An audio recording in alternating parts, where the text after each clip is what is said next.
l'invité de la matinale. KTO Radio.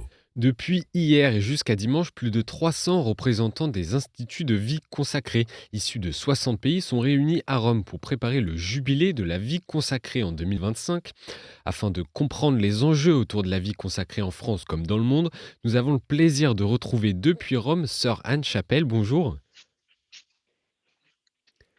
Bonjour. Bonjour sœur, vous êtes vice-présidente de la Conférence des religieux et religieuses de France, la COREF, et supérieure générale des Sœurs du Sacré-Cœur de Jésus.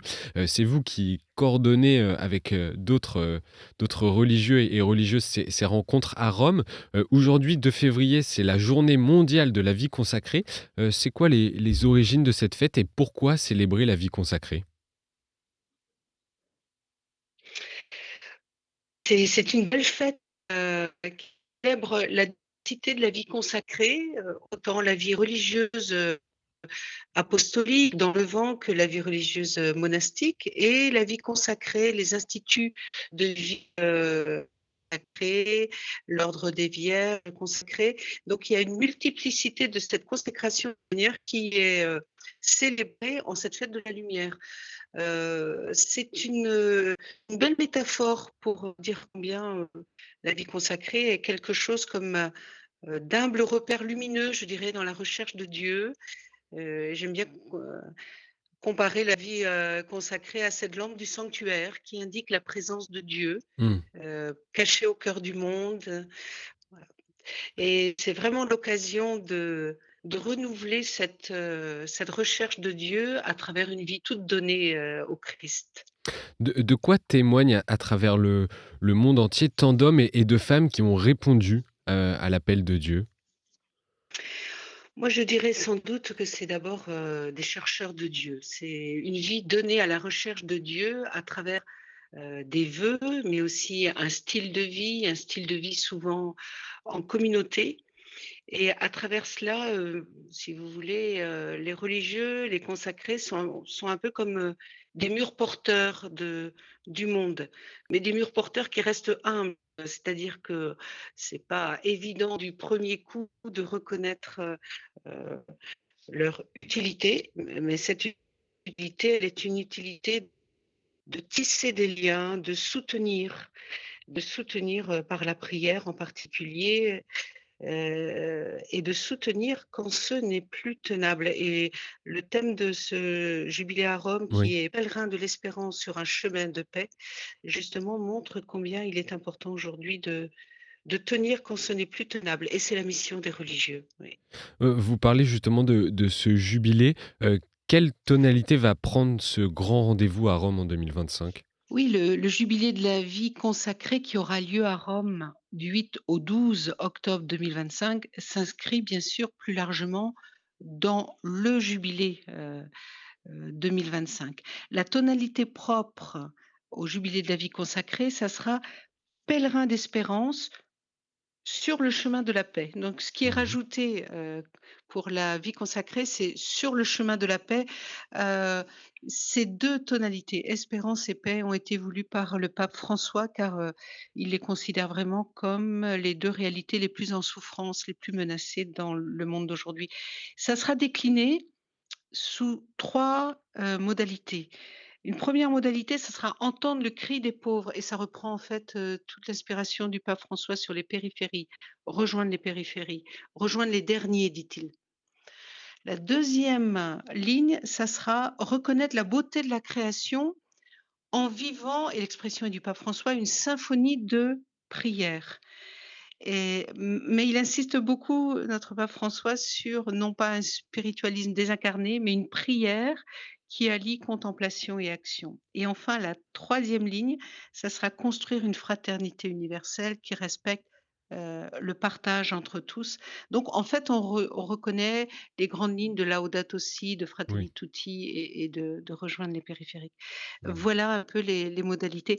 Et ce qui nous était dit aussi et que nous avons bien sûr, heu, beaucoup apprécié, c'est que le jubilé, c'est pas juste franchir une porte, hein, mais pour la vie consacrée, nous voulons le vivre comme, franchir un engagement pour un renouvellement, une conversion, renouvelée de la vie consacrée. Je me demandais si, vous qui vous, trouvez à Rome avec des responsables du monde entier, qu'est-ce qui vous frappe entre les grandes différences, mais aussi les convergences d'expériences, avec les religieux et les religieuses que vous rencontrez?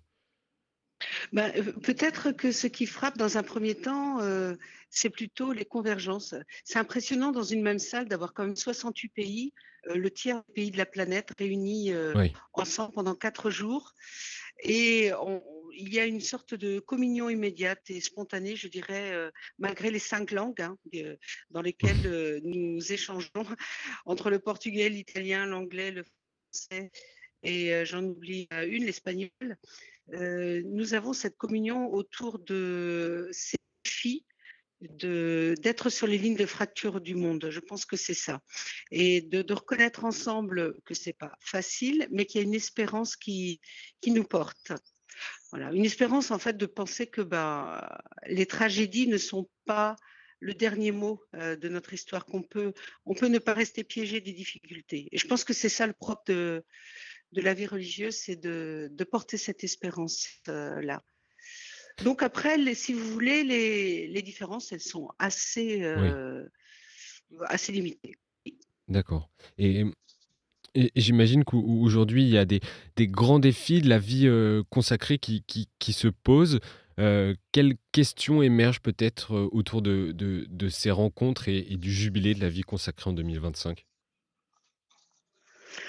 Ce qui émerge, c'est sans doute, et c'était les questions qui sont issues hier, d'une table ronde animée par un journaliste entre, 2 responsables de DITER, de l'interreligieux et du développement intégral.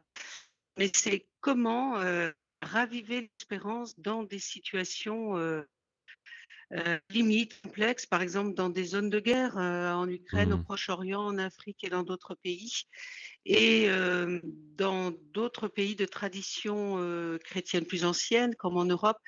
Comment raviver la flamme et redonner toute la fraîcheur à cette espérance de la vie religieuse? Je pense que c'est ça les problèmes qui émergent.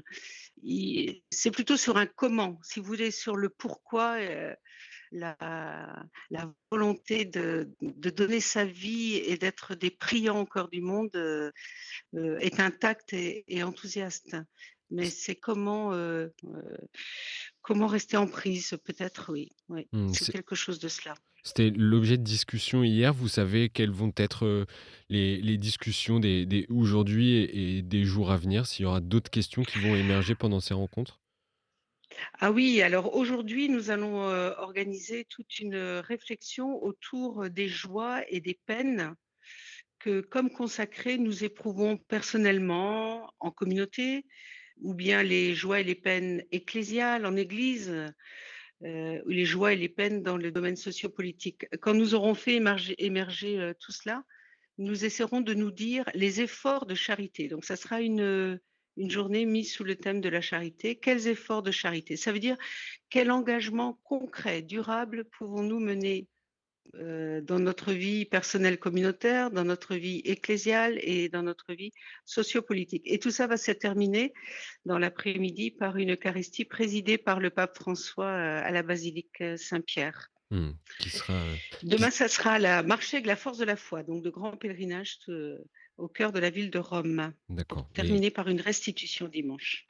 Et Eucharistie, je le rappelle pour nos auditeurs, qui sera, diffusée en direct sur, KTO TV, et KTO Radio. Sœur Anne Chapelle, la vie consacrée évolue avec la modernité aujourd'hui. Est-ce que cette thématique, est aussi, abordée entre religieux et religieux? J'imagine qu'il y a une différence entre ceux de l'hémisphère nord et de l'hémisphère sud? Il y a une différence de contexte, ça c'est certain. Je dirais, il n'y a pas une différence d'engagement profond, Oui. puisque cette recherche de Dieu anime tout le monde, mais le contexte social, le contexte historique est vraiment ce qui, peut-être, a des tonalités, différentes. Donc il s'agit de faire en sorte que le message de l'Évangile, le message du Christ soit audible dans les cultures, où nous sommes présents. Donc il y a tout un effort sans doute de traduction, un effort, je dirais, de langage et un effort pour, restituer de nouveaux récits. Ce religieux, originaire du Congo qui nous prenait l'image des arbres pour parler de l'espérance. Il dit, «Planter aujourd'hui des arbres dont les fruits, ne nous bénéficieront pas, mais bénéficieront aux générations qui viendront après nous, voilà ce qu'est l'espérance». Donc il y a tout un travail au niveau, des récits, Mmh. et selon le contexte du pays pour, heu, parler autrement et de façon un peu nouvelle de l'Évangile. Oui, Et oui. et est-ce que les communautés contemplatives ou de vie apostolique perçoivent ces transformations au même rythme sur les 5 continents? D'emblée, la vie monastique et la vie apostolique vivent une temporalité différente, hein. Nos frères moines et moniales sont engagés dans une temporalité peut-être, plus déployée, plus lente. La vie apostolique est, confrontée immédiatement à de grands changements et nous nous apportons les unes aux autres. Je veux dire que la vie apostolique a peut-être un effet moteur sur la vie monastique et la vie monastique rappelle une certaine sagesse et patience. Alors, l'enjeu, c'est de pas à la fois de s'adapter sans s'adapter, voilà. Il y a quelque chose de l'adaptation au message de l'Évangile qui n'est pas, de se laisser piéger par des séductions d'un moment donné, si vous voulez. Mmh. Il s'agit à la fois de parler à nos contemporains, tout en ne cédant pas aux modes du moment. Et les modes, elles peuvent être, très diverses, hein. Ça peut être des modes ecclésiales, liturgiques, des modes, d'engagement, des alors il y a des nouvelles modalités sur lesquelles il faut être présente, les réseaux sociaux et Oui, oui. autres médias, bien sûr. Mais il y a cette profondeur du message du Christ qui traverse, les époques. Et nous le vivons bien, par, nos fondateurs qui ont lancé une intuition il y a un siècle, 2 siècles ou plus et dont nous vivons encore aujourd'hui. Et sœur Anne Chapelle, dernière question, quelle est votre prière en ce jour de la vie consacrée?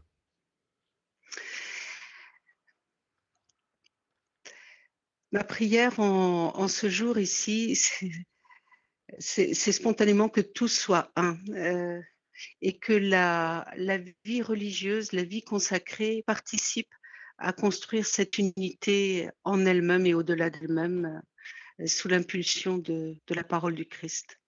Merci sœur Anne Chapelle, on vous laisse préparer cette deuxième Merci. journée de Oui, rencontre entre religieux et religieuses, qui se tient à Rome, jusqu'à dimanche, je le rappelle. Et pour nos auditeurs, vous avez parlé de l'Eucharistie, aujourd'hui, qui sera diffusée, à 17h30, présidée par le pape François sur KTO TV et KTO Radio. Et notez bien à 20h30 également pour nos auditeurs, l'émission Sans langue de buis consacrée aujourd'hui à la vie consacrée féminine. Bonne journée sœur Anne Chapelle, merci beaucoup. bonne journée et bonne fête. Au Merci. revoir.